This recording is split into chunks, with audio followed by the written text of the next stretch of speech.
We head to the commodities market now, and topic of interest is the cement. So our commodity of interest is the cement, and I'm sure at the mention of that word, a lot of people will sit up because in the last 6 months, the price of cement in Nigeria has gone up more than 90%. In fact, it's gone up 90.91% to about 10,500 for 150 kilogram bag in the country. And this is in spite of promises we had late last year from one of the major stakeholders right there. Well, the government has intervened and promised, or they've come to an agreement, that a bag of cement will go to about 7,000, 8,000, I believe. But of course, we have not added logistics and transportation into that. So perhaps we'll go back to that 10,000 naira, if not more. But let's talk more about this. Joining us now from Victoria Island is Halima Adediran.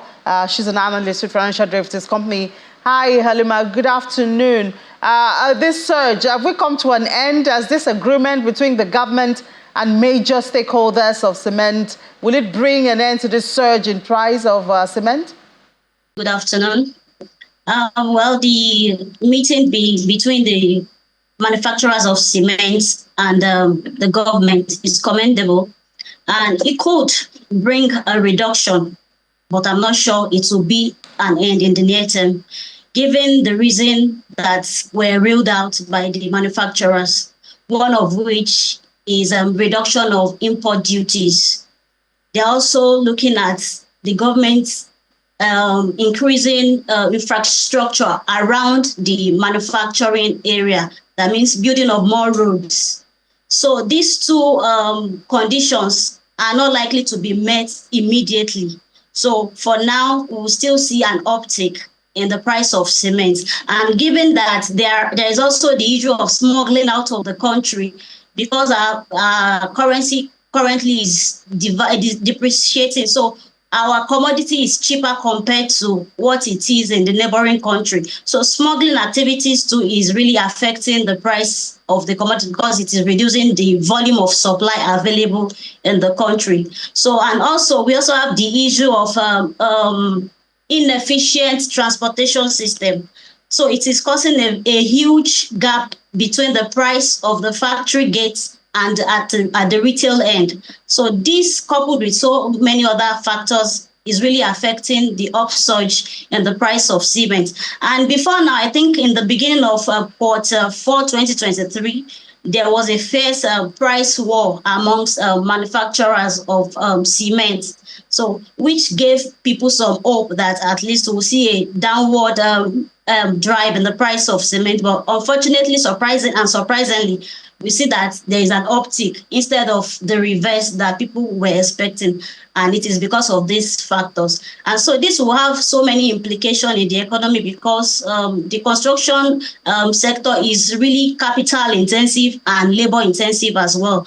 And so this will cause a delay in construction projects, and this might cause more poverty and less disposable income for people that are working in that space. So given that inflation is also at the high of almost 30%, this will squeeze Nigerians more at this period.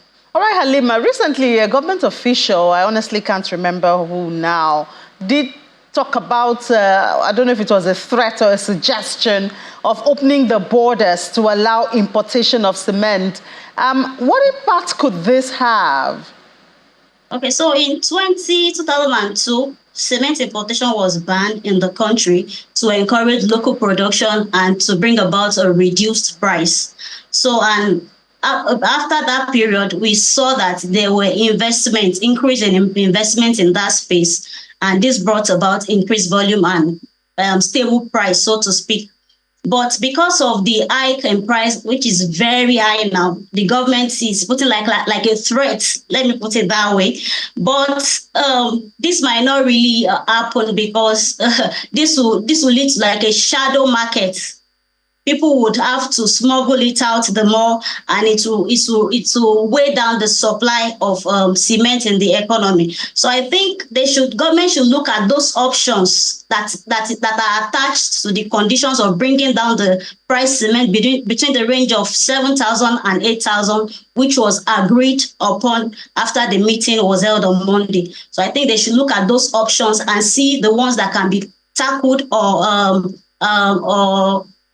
worked on now, so that at least the range that was given, which is 7,000 to 8,000, can be actualized, if not immediately, in the near term.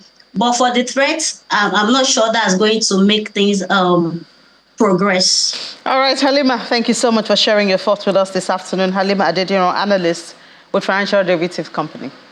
Thank you for having me.